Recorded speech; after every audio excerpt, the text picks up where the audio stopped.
Day 17 of Ramadan series. என்ன இவங்கெல்லாம் ரமதான நோன்பு வைக்க வேண்டாமா? அஸ்ஸலாமு அலைக்கும் வரஹ்மத்துல்லாஹி வபரகாத்துஹு. ரமதான் மாதம் நோன்பு இருக்கிறது நம்மளோட 5 முக்கியமான கடமைகள்ல ஒண்ணு. ஆனா அல்லாஹ் சுப்ஹானஹு வ தஆலா இந்த 5 பேருக்கும் நோன்பு விடலான்னு அனுமதி கொடுத்திருக்கான். அது யாருன்னா மாதவிடாய் பெண்கள், பிரெக்னென்ட் விமன், இன்னும் பால் கொடுக்கும் தாய்மார்கள், வயதானவர்கள், உடம்பு சரியில்லாதவங்க.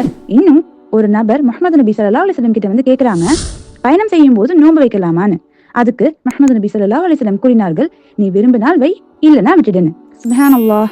அல்லாஹ் சுப்ஹானஹு வ தஆலா நம்மளை கஷ்டப்படுத்தணும்னு எதையுமே கொடுக்கறது இல்ல. நம்ம லைஃப் சிச்சுவேஷன் எல்லாம் தெரிஞ்சவன். அதனாலதான் யாருக்கெல்லாம் சிரமமா இருக்குமோ அவங்க எல்லாருக்கும் நோன்பு வைக்காம இருக்க அனுமதி கொடுத்திருக்கான்.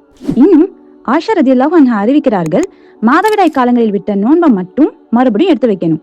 ஆனா தொழுகையை திரும்பி தொழணும்னு முஹம்மது நபி ஸல்லல்லாஹு அலைஹி வஸல்லம் எங்களுக்கு கட்டளையிடலன்னு. அதனால மாதவிடாயோ இல்ல பிரெக்னன்சியோ இல்ல பால் கொடுக்கும் காரணமாகவோ நோன்பை விட்டிருந்தா திரும்பவும் அந்த நோன்பை எடுத்து வச்சிடணும். அதுதான் சுன்னா. அல்லாஹ் சுப்ஹானஹு வ தஆலா நமக்கு கொடுத்த இந்த சலுகையை சரியா பயன்படுத்துவோம் இன்ஷா அல்லாஹ்.